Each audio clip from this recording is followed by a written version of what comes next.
गुरुदेव, पितृपक्ष में श्राद्ध ना करने से ऐसे क्यों कहते हैं कि पितृ दोष लगता है? श्राद्ध का सही मायने में क्या महत्व है? जो श्रद्धा से किया जाता है उसी को श्राद्ध बोलते हैं। तो साल में एक बार जिस दिन लोग इस दुनिया से पधार गए, उस दिन याद करके उनकी याद में जो भी हम कुछ करते हैं।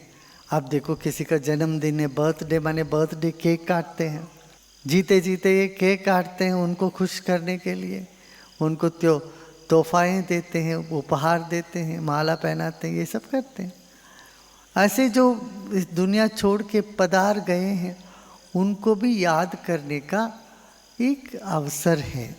श्रद्धा को जगाने के लिए तो श्राद्ध, माने हम श्रद्धा किसके प्रति होती है? जो दिखती नहीं है, अदृश्य है, आंखों से दिखती नहीं है मगर है, ये मानना श्रद्धा है। श्रद्धांजलि देते हैं ना, श्रद्धांजलि किसको देते हैं? जो पधार चुके हैं इस दुनिया से, माने हमको पता है वो हैं, उस पर हम विश्वास करते हैं। तो ये दुनिया छोड़ के तो चले गए, शरीर तो उनका खत्म हो गया, मगर वो उनकी आत्मा, उनकी शरीर, उनका मानसिक शरीर, सूक्ष्म शरीर, उनकी आत्मा है अभी भी।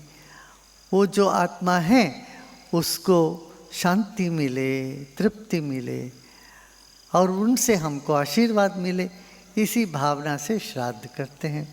और श्राद्ध में क्या करते? यही तो बोलते, तृप्त हो जाइए, तृप्त हो जाइए। आपके पूर्वजों के साथ आप घुल मिल गए, उनके साथ हमको आशीर्वाद दीजिए।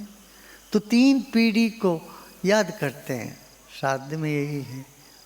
वसु, रुद्र, आदित्य, जो अभी गुजर गए उनका पद मिला वसुपद, उनके ऊपर उनके पिताजी या उनके माताजी वो रुद्र हो गए, उनके माता पिता वो आदित्य रूप हो गए। इस तरह से 3 पीढ़ी के लोगों को हम कहते कि आप तृप्त रहिए और आप हमको आशीर्वाद दीजिए। ये प्रार्थना करने का रिवाज है, ये पूरी दुनिया में है। सिंगापुर में क्या करते हैं? पितरों को खुश करने के लिए उनको जो बहुत ज़्यादा पसंद है वो चीज़ें कागज़ में बनाते हैं और उसको जलाते हैं। देखिए, ये पूरी दुनिया में ये प्रथा रही। अग्नि के द्वारा हम उस तक पहुँचेंगे, वो दूसरी जो संसार है, दूसरी दुनिया में दूसरा संसार है, दूसरा जो लोक है। तो सिंगापुर में क्या करते थे? वो सब खोटा नोट असली नोट नहीं जलाते, खोटा नोट लेके आते हैं लाखों में, करोड़ों में, उसको जलाते हैं और प्रार्थना करते हैं हमको असली नोट दीजिए।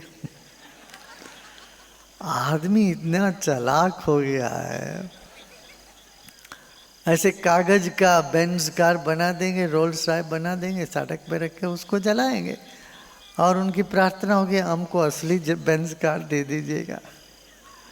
इस तरह से हमें जो चाहिए वो उनको अब अर्पण करके उनसे मांगने की प्रथा रही है, ये पुरानी रही। साउथ अमेरिका में भी ये करते हैं, ऑल सेंट्स डे करके 1 हफ्ते तक वहाँ पर भी लोग जो है, जो पूर्वज है, उन लोगों के याद में खाना वाना बनाते हैं, सबको खिलाते हैं, खुद भी खाते हैं, मौज करते हैं।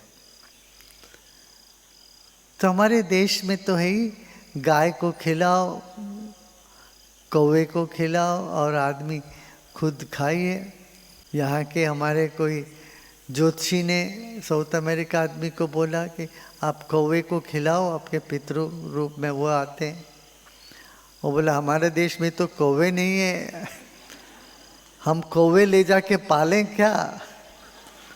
हमने कहा कोई ज़रूरत नहीं है।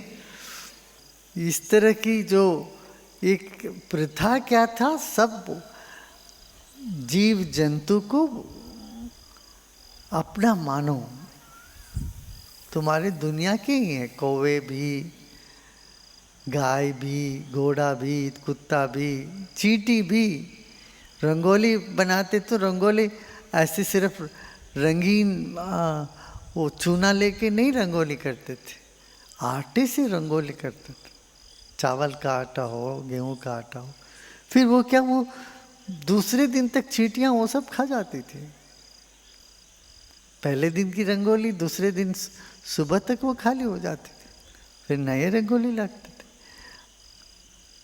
समग्र प्रकृति के प्रति सम्मान और प्रकृति को आत्मसात करना हमारा प्रथा रहा, पुरानी प्रथा रही है हमारी, ये पुरानी प्रथा रही। और उसको आगे बढ़ाते हुए महालय पक्ष बाकी टाइम पे कभी क्या ना भी हो तो महालय अमावास्या के दिन तो सभी करते हैं, ताकि सबको इतना तो नहीं पता चलता है कि कब कौन सा तिथि में कब गए, पंचांग का ज्ञान नहीं है। बोलते हैं अच्छा भूल जाओ बाकी सब, कौन कब गए, जो भी गए उन सब के लिए ये 15 दिन में कभी भी कर लो, अमावास्या के दिन तो ज़रूर कर लेना, ये कहते थे। तो अमावस्या के दिन या उससे पहले 15 दिन कभी भी किसी भी दिन जो उस पार चले गए उनकी याद में उनको नमन करते हैं, नमन करते हैं। आप प्रसन्न रहिए और हमको आशीर्वाद दीजिए, इतना ही है। इसी को श्राद्ध कहते हैं। और श्राद्ध के दिनों में और कुछ नहीं करते, क्यों, अपना जो गए उनको स्मरण करना, उनको नमन करने में उनकी याद भी तो आती है, थोड़ा दुख भी तो होता है लोगों को। अब उस वक्त उनको शादी करने का मन तो नहीं होता, किसी को शादी में जाने का मन नहीं होता, पार्टी और छोटी करने का करेंगे तो भी थोड़ा चेहरा लटका हुआ हो सकता है, इसलिए वो कहते कि नहीं श्राद्ध करते तो उस वक्त बाकी ये सब मत करो, उन्हीं की याद में उसी आशीर्वाद लेके ऐसे बने रहो, इस भाव से उस वक्त करते। उसके बाद तो नवरात्रा है ही है अपना, जहाँ दैवी शक्ति की आराधना, उसके बारे में तो मैंने खूब बोला है कई जगह।